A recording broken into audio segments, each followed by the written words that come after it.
Cornish Mutual, farming insurance experts.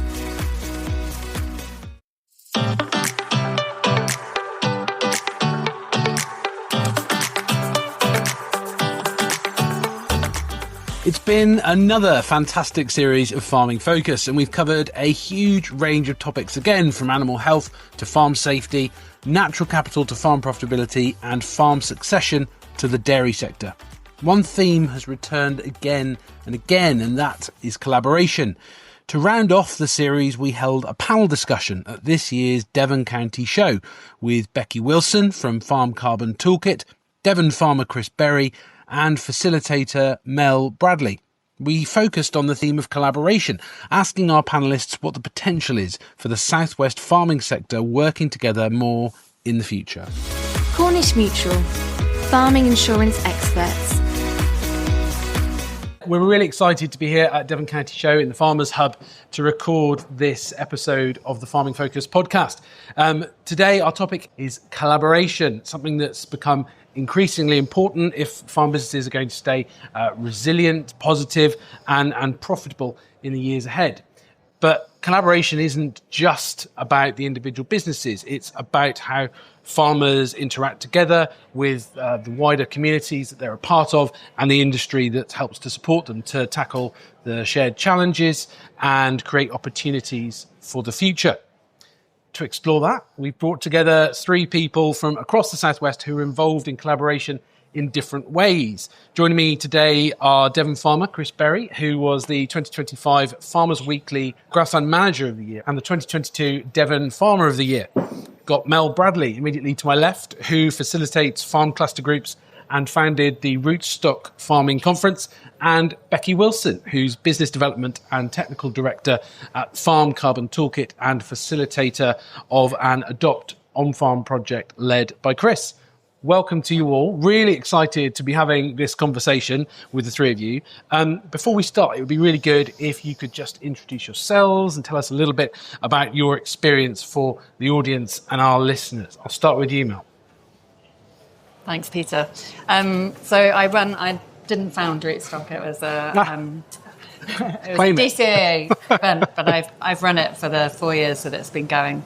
And it's about allowing farmers to be in a room to have conversations around particularly regenerative agriculture themes. And it's really about giving people the opportunity for conversations. We leave it plenty of space during the day for everybody to have those sometimes difficult conversations with each other and speakers and sponsors. So it's a real collaborative Southwest effort.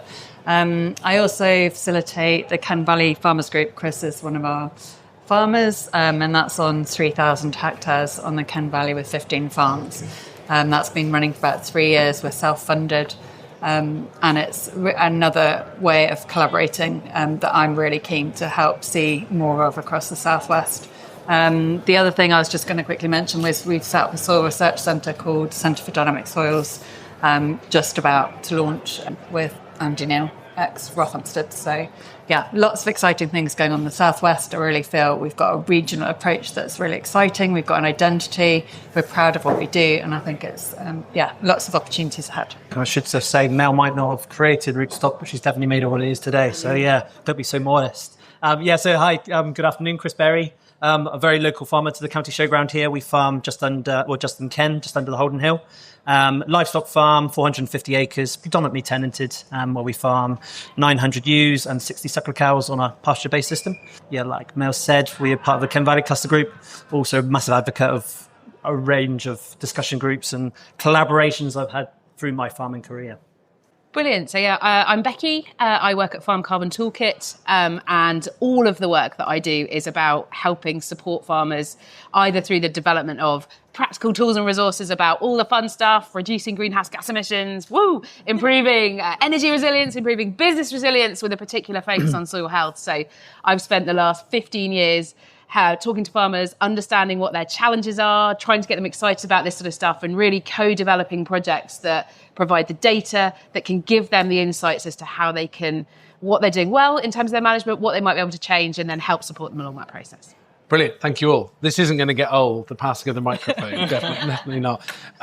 So we've heard a little bit there from you, Mel, about the identity that Southwest has got. And Chris, you were speaking about your enthusiasm for any and all discussion groups and working together. Could you each give me an example of where you feel collaboration has worked particularly well in the Southwest? And it can be something that you're involved with yourself, or it might be something that you are aware of that you weren't taking part in. Rootstock, as I've already explained, definitely is a collaborative event. But the thing that I've been really trying to work on is the Ken Valley group, and also not just that group, but we've brought together facilitators of other groups in the Southwest to start conversations about how we can move these groups of farmers forward, because there's so much opportunity with farmers working together, learning from each other. And I really feel that that is an area that I'm really keen to support. Cornish Mutual is supporting it. It feels like that's the opportunity. And I think the farmers get so much out of it that for change. There's an absolute opportunity for change and for working together on bigger landscapes rather than individual farms. Yeah, I think in the Southwest we are so spoilt for kind of examples of great collaborations. I suppose personally, when I look back on the ones that have really impacted my business and the way I think about farming, I joined the Precision Grazing Discussion Group 9 years ago, just after it started up. I spent 10 years before that, I had a scholarship to New Zealand through Young Farmers. This first time I was I had my eyes really open to collaborations on farm that was really working. So really open-minded people that came together and shared everything. Finances on the table, really challenges that are happening on farm, champion their neighbours and really getting together. It probably took me another 10 years to find a discussion group that delivered everything that I was looking for in that, and that was the Precision Grading Discussion Group. It brought together, it's a national group, but there's the core of it's the Southwest, and there's probably 50 core farmers within the Southwest that meet regularly on farm, as well as a massive WhatsApp group that's got so much knowledge sharing in it, as well as so many on-farm interactions and things like that. So that one's really opened my eyes. And then on the back of that, I've met these two people really through different collaborations, farm trials, and the spin-offs on it has been massive. So yeah, that's the one that's really changed my outlook on farming and my outlook on working together as farmers. And I think the Southwest, as you said, Mel, is a real pioneer in sort of trying to bring together the core commercial farming business with those environmental outputs, be it regenerative agriculture, be it soil health. And, we've been involved in quite a few projects which have been a true collaboration between bringing the researchers together, bringing the farmers together. As you were saying, Chris, really getting under the hood of the data, understanding what the value of it is for the farmer rather than just collecting it for the sake of it. So things like Farm Net Zero project, where, again, really trying to do this by yourself is a bit scary. But actually, if you all come together and do it, not only can you understand, especially when you're collecting information like a carbon footprint for the first time, you don't know what good looks like. Whereas if you can compare that to others, you can see where you're doing well, where you're not. But also that you can then pull all of that together to show collectively the impact that how your farming is having across a county, across a location. And you're all feeling more of a collective responsibility rather than just being little islands on your own. Thanks all of you for your thoughts on that one. So we've heard about the benefits of collaboration, how it can work well and does work well. Chris, I'd be interested in your thoughts. So you talked there about how you saw collaboration working well when people had a willingness to share and would champion their neighbours. What else, in your experience, do you think are the key ingredients to make sure that collaboration actually works in practice? I think when farmers get together, there needs to be a meaningful reason that they're going to gather together, because we're all busy people. So if we are going to put time and energy into something, you're going to invest in something, it needs to have a meaningful purpose. So that purpose could be a sense of belonging, getting off farm, which is really, really important on a show day like this. The social aspect of, getting out there is really, really crucial in our industry. But, it could be an income-driven thing. It could be just a knowledge transfer thing. But there has to be a core reason why you are gathering together and a purpose. So I think you have to have a clear vision when you're setting something out, of what you want to achieve and how you're going to get there, I guess. And I think the ones that I've seen work really well is when you've got fantastic people like these two beside me that help drive it, because sometimes we're not always the most organised people, and sometimes we get a bit busy busy carving or doing something like this, a late night. Oh, yeah, we're meant to be meeting up. Come on, get together. It kind of goes out of hand. So you do need a little gentle shove sometimes now, don't we? So, I think that really, I think the facilitation bit is what makes a really good kind of collaboration. So thank you. Yeah, that's really interesting. When Mel and I were speaking earlier, that social side was something that you were saying is critical as well. You know, it really sort of binds groups together and gives that collective responsibility, which again, Becky, you were talking about. So maybe taking the flip side, when collaboration perhaps doesn't work so well, if you've embarked on a project, you've got those clear aims that Chris has just spoken about, but it's maybe not heading in the direction that you'd hope it would, Mel. How do you make sure that things get back on track and stay constructive and, you know, go where you want them to go? So I think with the Ken Valley Group, unlike precision grazing, which has clear outcomes and everyone's sort of signed up to the same piece of farming, the Ken Valley Group is made up of very different farmers with very different objectives. Their sort of common factor is their geography and their landscapes. And I think one of the things that I've learned is that we've got to offer opportunities for all of them to feel engaged, and their touch points are all different. So it's about offering different things that everyone can feel part of a group but have their own interests within it. I think it's quite hard for our group to find one single factor that everyone can sign up to as a sort of future objective. So instead of that, having multiple objectives, and we've sort of had different things with slightly different agendas. So everyone's got a piece of it. Yeah. But the social cohesion is the social side of it is, I think, underrated and overlooked. And so much of farming is quite isolated. So yeah, that's the important thing for me, and I think that's what keeps it together. Yeah. Brilliant. Did you want to come in, Chris?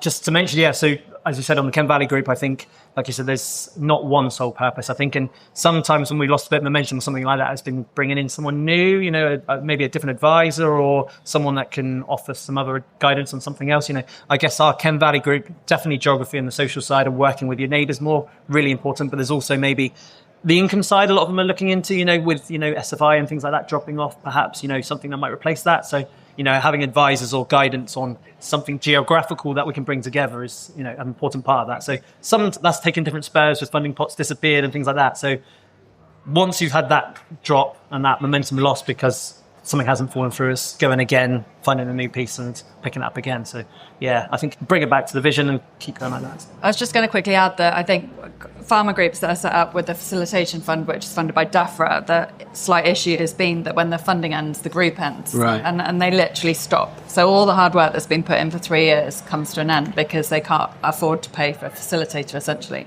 But our group is self-funded, and I think one of the strengths of the group is that everyone's committed themselves. Yeah. There's no external funding. Yeah. And we do get bits from different organisations like Devon Environment Foundation, but I think essentially the buy-in from the farmers is absolutely key to the longevity of it. Yeah, and that subscription can help with that buy-in. You know, they feel they've got a bit more of an interest in it.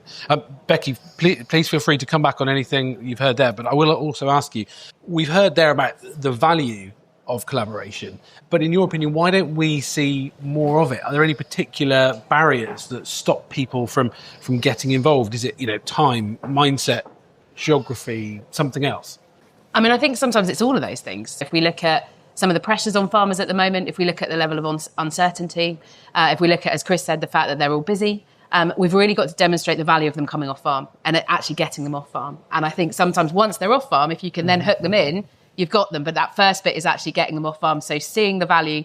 And it may be that, you know, especially with some of the projects that we're involved with, the context of carbon or those sorts of things, you know, it's difficult sometimes to see that direct business benefit. But actually, if you can get them there, you can then start to say, well, are you feeling this or what's the challenge? But it's that sharing of knowledge and ideas and helping them take things away that they can implement on their farm.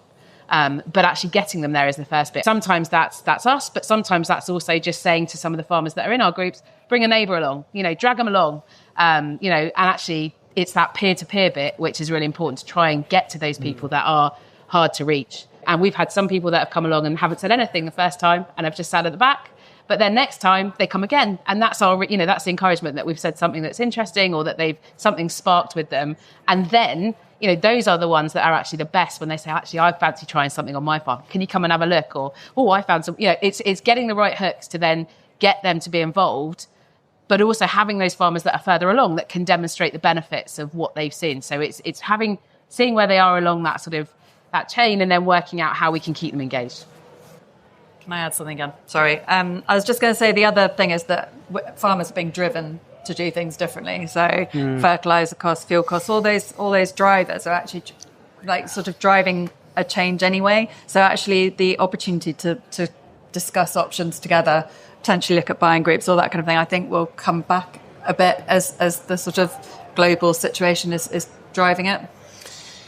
Yeah, so those external pressures almost reduce that barrier to entry for getting along to a group. That's a really interesting one. Thank you. So when I was recently in France looking at different ways of working over there for my Nuffield Farming Scholarship, I was really interested to see the different scales that their cooperatives and their machinery rings took. Some of them were very much parish-based, 5 or 6 farmers. Some of them were massive, across the whole of a region within France. Mel, question for you first, and then anyone else who wants to come in. Do you think collaboration works best in smaller groups, or is there a critical mass, or can they get too big? And I guess at what point does it become too complex to manage, or does it depend more on the vision and what you're actually trying to achieve? I definitely think there's room for both of those things, and the new collaboration from DAFRA is going to allow you to be part of multiple groups, and some of them will be very small regional-based groups, I imagine, and some will be like precision grazing, which are more nationally focused. And as Chris said, I think when you've got that common goal, it doesn't really matter where you are.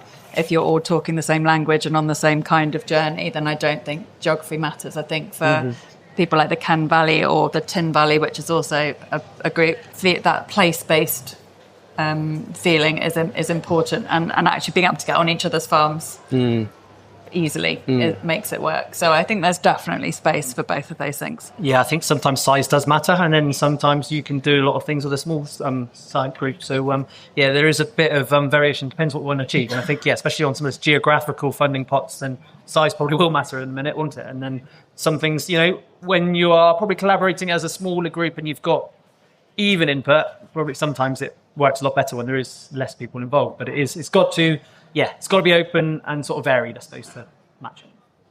Yeah, I think I'd echo everything there. I think it depends. As long as you've got that common ambition. I'm trying to do some logistics with them. I've just bought a very exciting piece of kit which will measure greenhouse gas emissions from a cow pat in a field. And I've got farmers that are using up in North Yorkshire and other farmers that want to use it on Dartmoor, and trying to work out the logistics of getting it between all those different places becomes difficult. But they're all aligned behind the fact we want to know what's happening with our grazing deposits. That's very delicately put. I don't think I've ever referred to them as a grazing deposit. It's one to remember, people. You heard it here first, perhaps. Becky, another one for you. So Farm Carbon Toolkit works with farmers in lots of different ways. You've got training groups through to larger projects like landscape recovery. In your experience, what is it that helps bring people together successfully and keeps that momentum going? So we've heard a little bit about when things wobble a bit and making sure that we get back to the objectives. Would you echo that? Is there anything more that you would add on that? Yeah, I mean, I think what we've found with a lot of projects that we've been involved with, where we bring farmers together, and that might be over a farmer cluster, it might be a landscape recovery project, it might be a group that is supplying a specific supply chain, and we're baselining, and collaboration works really well at that baselining level because, as I said earlier, you might not understand what good looks like, and actually sort of comparing with others is great. But unless you can maintain that interest and that momentum and take something from that baseline, be it a soil baseline, be it a carbon footprint, and actually go, well, so what are we going to do with this? Unless you can start to say, well, how about if you try this? Or how about? So I think just bringing people together to collect data will never really last for a long time unless you can continue to understand what the challenges are that the farmers are experiencing, whether that be weather, whether that be, fertilizer prices, whether that be coping with soil conditions or whatever it is. But you've got to keep asking those questions and keep asking the why and the so what. And as Chris said earlier, farmers challenging each other in terms of, well, why are you doing it like this? So what I would always say is, the first time we work with a group and we get baseline information, that's only semi-interesting. The really exciting bit is then when you get the second bit where you can say, well, okay, why has that changed? Whether that be financial benchmarking, environmental benchmarking, soil benchmarking, asking the why is what then hooks them in to then say, well, if you were doing it like that, potentially I could do it like that. And that's where good facilitation really comes in terms of rather, although the social bit is really important, understanding where we're trying to get to and then being flexible enough to be able to say, right, well, let's now try this. And some of the groups that have lasted the longest with us very much are the ones where we might have come in originally just to sort of help them put some numbers on stuff which is useful for onward positive narrative. but now are doing all sorts of weird and wonderful things like measuring emissions from cowpats, because that's where they've wanted to go and delve more into the detail. And I think that's where that combination of having enough space to discuss and challenge, but also being able to build up the numbers, and that's where we have this real incredible ability for innovation in the Southwest, where we have built up a data set and information which is informing national policy, but it's come from those individual groups or farmers meeting together in a field round a hole saying, what's going on here? How can we understand what's going on a bit better? There is also examples of hugely successful farm groups now, particularly the one in the Cotswolds on the Even Load, where they've got a 20-year, £100 million grant from DAFRA. So there is huge opportunity with collaboration. It's having the right people to be able to design that sort of scale of project that I think is where I'm struggling a little bit with. But it's a case in point that they've just got this massive amount committed funding that DAFRA can actually pull with a 12 months notice, but with 64 farms on a catchment, and it's a serious amount of money, and they're also now bringing in private finance to match it. I mean, there is massive opportunity. I think it's just working out how you build something, because they've only been going 3-4 years, and they've managed to do it. So there is big opportunity. Yeah, there absolutely is. It's having the vision to see that can be done. I guess having the circumstances where a catchment perhaps is able to offer perhaps public goods which can benefit to that tune, and as you say, it's having the skill to design those projects and then submit the applications and run those through. Really, really challenging. My next question was going to be about the difference from those more transactional groups which are perhaps doing machinery sharing or buying, to those groups which have a higher impact. And actually the difference from going on from good to great almost is about asking the why and having that really strong facilitation. So really great to hear that. Chris, you're lead farmer on an Adopt project, which Becky facilitates. So this has got quite a few farms all together. Can you just give us a bit of an insight into how you work with each other on that project? Is it similar to the Ken Valley piece, or is it slightly different? Yeah, the Adopt project's a really exciting one for quite a lot of people, and then hopefully the outcomes will be really, really, really exciting. So as a bit of a background, at the core, there's 15 to 20 farmers, all with the same challenge of trying to assess and measure the quantity and quality of herbal lace. So we've got it for grass quite nailed with a plate meter, and there's an AI generator based in New Zealand that can measure a field from a 10-second photo of ryegrass very, very accurately, more accurate than plate meter. So our vision, collective goals as a group, is to have something like that, similar for herbal lace. Without the Adopt funding and a project like that, it wouldn't get off the ground, simple as that, really. Without great facilitation and the level of detail needed, we wouldn't get off the ground as well. The bring together of that is there's 15 farmers with a clear focus, all of which know each other through other collaborations, and all have worked with Becky and James on it on different levels at different times. So we've got the trust and respect in each other that we can deliver something. We've definitely got the trust and respect in Becky and her team to help facilitate that, because for a project like that, we need that extra help. From a farmer point of view, the project went live in March, April. You'll tell me, Becky. Before that, really, we've met on the farm just once. So we agreed the process, knew the principles, and at that point, each individual knew what they had to deliver and by what time. And as a collective, what we wanted to bring together and deliver in our timescale. So everything was very, very cleanly set out, very organised and very straightforward, that we all knew. It was very transparent of what we were trying to get out of it and what we had to do individually. And it was all brought together by great facilitation, and all of the perfect WhatsApp group as well always keeps it going on a day-to-day basis, just to keep everyone up in the loop, really is very important. So yeah, from a farmer point of view, I think we are very clear on our guides and our goals. We know where we are, we know where we stand with it. And delivering it, we've got a great team beside us, and that's where I think collaboration has worked on a massive level, really. But the project's of quite a big scale. It will take 18 months to deliver. So to keep that on check, you need that in place, and you need those people working with you, and you need to trust the people you're working with. And I think we've got all that in abundance. And I think the team that's set up so far, they've delivered it to a nail. Really, communication's been great, which is very, very important. And it looks very positive. And I think the other interesting thing, as Chris said, for those sort of 18-month projects is, that's a lot of time potentially with very little data coming back. So it's how can you then keep those farmers engaged in that process where, you can provide enough information, while we're still waiting for the big data analysis. And I think the other really exciting thing with this one is it's been bringing together farmers who are trying to operate in that commercial setting, researchers, tech providers, to try and work out what's actually doable.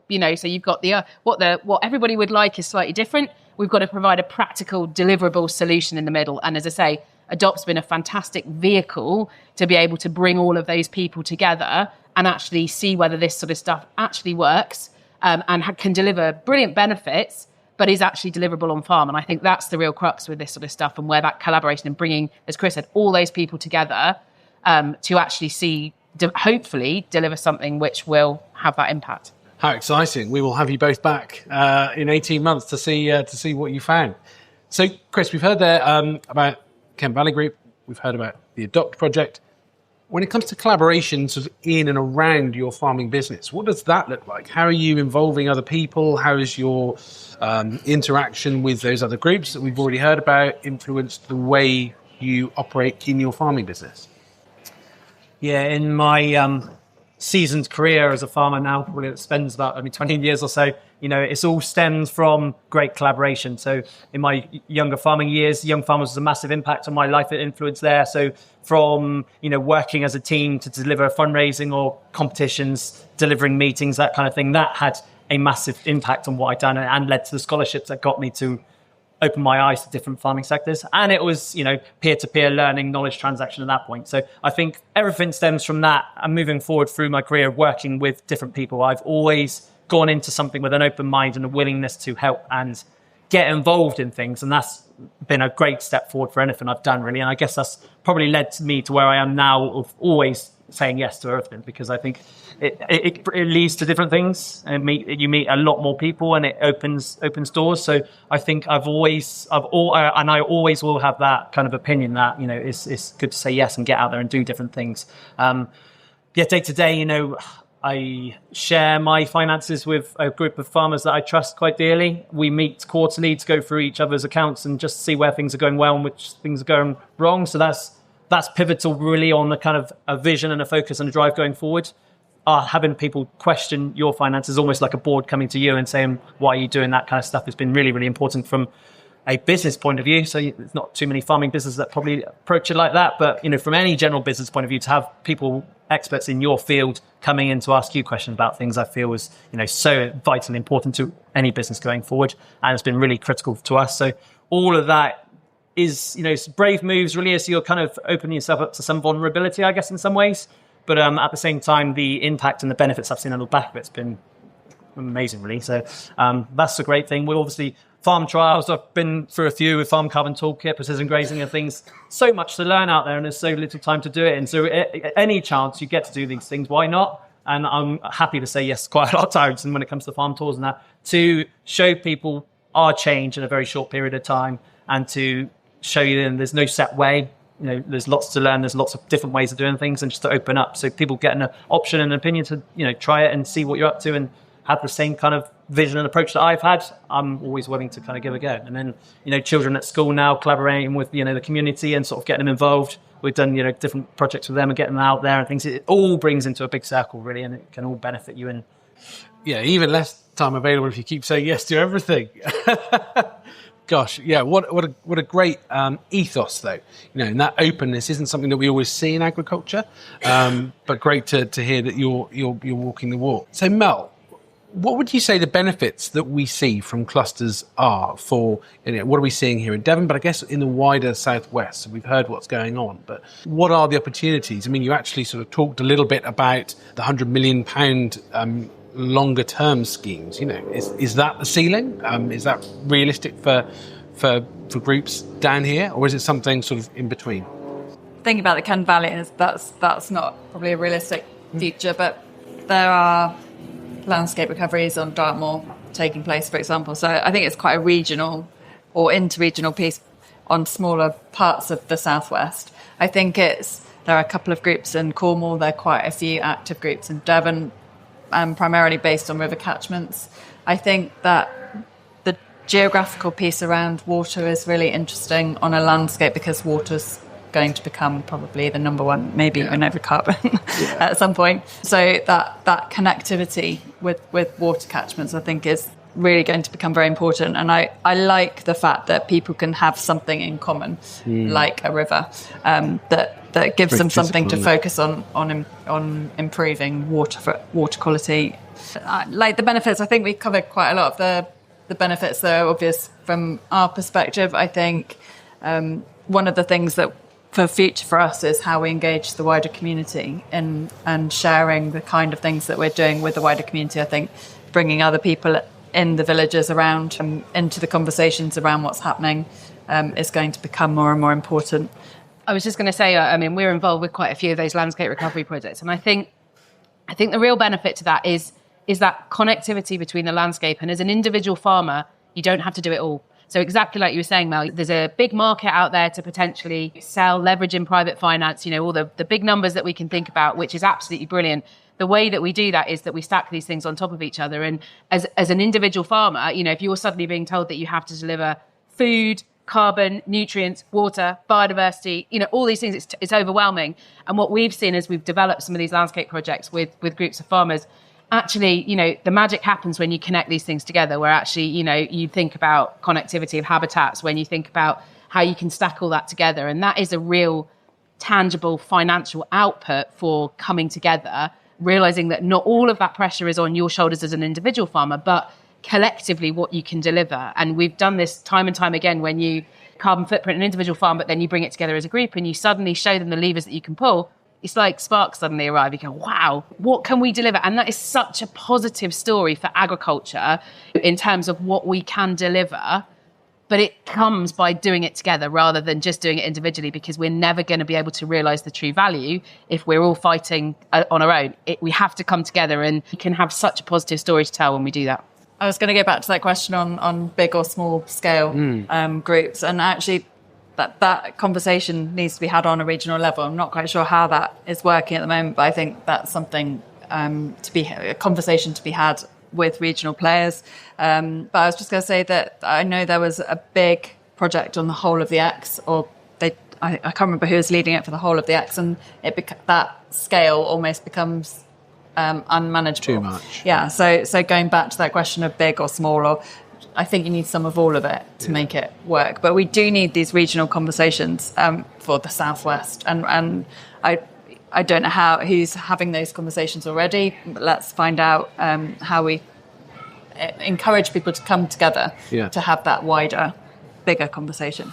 Well, I mean, I think it's we're talking about collaboration and we're talking about farmers collaborating. Actually, as those of us within those supporting industries, we also have to collaborate so that actually then we can build that strength as well, can't we? Rather than us all trying to do it individually, trying to work out, because actually for agriculture in the Southwest, if we can try and see where there is that opportunity to work together, it benefits everybody. Thank you. Yeah, it makes me wonder whether the scale at which the different groups are working, if we're assuming that actually you need those different groups, is probably proportionate to the objectives that they're trying to have a go at, or the complexity of the objectives, certainly. Becky, you keep preempting my questions. I was going to ask you about the interaction between farmers and that peer-to-peer learning, but you've spoken about the importance of making sure that we're learning together as a group, and that seeing results on my neighbour's farm and in my whole parish and in a whole catchment can actually help get me from A to B when I'm learning something. Mel was talking about bringing the community along. Do we think that seeing and sharing those results, maybe not at their most sort of the highest resolution, can that help the community to see the benefit of what we're doing? Absolutely. I mean, I think it depends who we're talking about. I mean, there's only a very small number of people, I'm included in that gets very excited about data to do with carbon. I think the magic of when we work with farmers like Chris is actually they can stand up and tell their story. I think in terms of getting farmers engaged, getting other people involved, actually, standing in a field and saying, this field was, actually I have to bring in less feed, or, it's the narrative that comes around it, rather than saying, well, actually, the soil organic matter in this field has moved from 4% to 4.2%. I like that, but a lot of other people don't. So I think it's a combination. I think data is incredibly important for us to be able to tell that positive story about what's happening. But in terms of engaging farmers in it, a lot of that is the narrative, is a visual. I think a lot of last summer when we had really, really dry conditions. And actually it was that, why is your field green and my field's not? It's those sort of visual cues which spark those conversations. So again, I don't think there's one magic answer. I think we need the data to be able to provide the evidence to, do all of those sorts of things. But that needs to come along with those experiences and narratives that will then help bring farmers that might be a bit less keen on. So it needs a combination of both data, which takes time to develop, but is very important, but also actually the practical application of that data in terms of how we've got there and that narrative to bring everybody together. I think you could certainly engage with my son if you talked about grazing deposits. That seems to be hilarious for him. While I've got you here, Chris, I'd be really keen to get your thoughts on the specifics around machinery rings and things like that. So that's something which, when I've seen it instigated in the past, there's sometimes hesitancy to get involved with from farmers. To what extent do you see, or have you seen that kind of collaboration, and how do you think it works best and when? Yeah, there is some really good examples of machinery rings that tell their story really well. On a like you said, on a local scale, there's probably a bit of hesitancy sometimes. In our local area, I think, again, building trust in a cluster group helps massively when it comes to starting to look into these things. One-on-one wise, we've got some great people within our group that are very willing to share machinery and realise quite simply that these machines cost far too much money for us all to have one of each, really. So I think it is breaking it down and realising this is a cost implication of it. Things are going to go slightly wrong and you're going to need it on the same day occasionally. Absolutely. But the savings you're going to make in that short period, it's worth just being a little bit flexible with these kind of things. And I think, there's one or two neighbours I work really, really well with on sharing things. I've got some things, he's got some. Maybe it's just labour sharing or something like that. There's more than just one item to sort of trade. And I think, going back generations, we probably work massively well together when it came back to the hay harvest or the apple growing and that kind of thing. So we're almost going back to that a little bit more, working together a bit more and saying, well, I've got this, you've got that, what about a trade? It doesn't have to be perfectly fair, it never is, but having that kind of, again, the open mind really to say, this could work really well together and save us both a lot of time, money, effort. I'm very positive about it. I think there's people around everywhere. I think it's getting out there and talking to your neighbours really and getting together to build that trust and confidence each other to, grow on that, I think. And I think we've got a great foundation for that locally. Mel, we've had a lot of discussion this year about Baroness Batter's profitability review. Where do you see collaboration improving profitability on farm businesses in practical terms? So I think a lot of that comes around the knowledge peer-to-peer, the knowledge sharing and the peer-to-peer learning, and how other farmers are working around you in similar soils, similar climate. And I think those conversations around profitability are coming more to the forefront. Yield, profit. I think profit is becoming the number one priority. Farmers are being pushed harder than ever. And I just think that ability to have those conversations, and that comes down to what you mentioned, why I said before in a previous discussion about trust. And I think trust is time. It takes time to build that. And that's why I think it's so important to build things that have longevity. And when you're starting to talk about getting farmers together into a group, it's about how you're going to continue, how you're going to make that work on a longer term scale so that people can start building that trust. Because I think that's the hardest thing. And Chris saying about sharing numbers, that's a really, that takes a lot of guts and a lot of trust in a group to do that. And I think that's where the learning and the drive for profitable farming businesses can come through that sharing of information across a group. I completely agree, and it's interesting that piece around openness and trust has come up again and again today, very much a theme.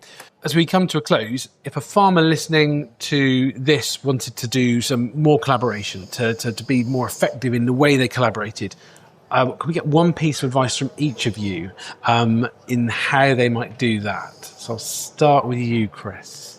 I think the number one advice is the willingness to have an open mind to kind of get involved and try new things and put yourself out there and out of your comfort zone a little bit and joining groups that you wouldn't necessarily do so. I think, there's a massive amount out there to gain and learn. And you've kind of just got to, push yourself over that kind of barrier really to let yourself do that, I think, And then there's a case of finding out what's in your area, perhaps, maybe starting small, going to your neighbours and seeing what they're up to a bit more, isn't it, really, and seeing what works, and then, building off that, really. So it is, start small or start big, whichever, but it's getting out there and actually having a go, isn't it? Yeah, I think I completely agree. Just have a go. You're never going to know until you try. So, as you say, there's lots of networks, there's lots of opportunities. Find one that's near you and just go along. 2 things: find a friend who's in the same mindset, and find a pub and start, or come to Rootstock and have those conversations, or a day like Rootstock where got time to have conversations with other people that are already doing it. Yeah. So find someone who's already doing it and ask. I think everyone who's in these farmer groups and everyone who's involved in the facilitation of them wants this to grow. Yeah. So just ask questions and be curious. Yeah.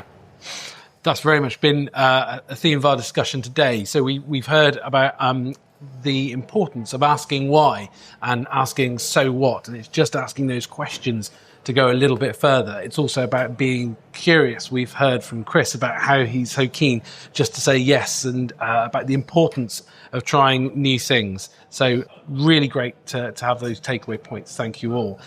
Sadly, that is where we're going to have to finish, but a huge thank you to my guests, Mel Bradley, Chris Berry and Becky Willson. It's been a brilliant conversation, really insightful, and I've thoroughly enjoyed it. Thank you to everyone who's come along here to the panel session at Devon County Show. To make sure that you never miss an episode, please do rate, review and subscribe to the podcast, the Farming Focus podcast, wherever you get your podcast. Nothing helps to spread the word like telling your friends, so please do that as well. That's all we've got time for from the Farmers Hub at Devon County Show. So for today, it's goodbye from me, from our fantastic panellists and everyone in the Cornish Mutual podcast team. Thank you very much. Thank you. Great. Cornish Mutual, farming insurance experts. Well, that's it for this episode, and indeed for the series. A big thank you to my panellists once again at the Devon County Show, and thank you very much for listening to this episode and series. We would love to hear from you with any feedback you have about the podcast, or questions or suggestions. Send us an email to podcast@cornishmutual.co.uk. Check out the show notes for more information on today's episode, including the link to our podcast disclaimer.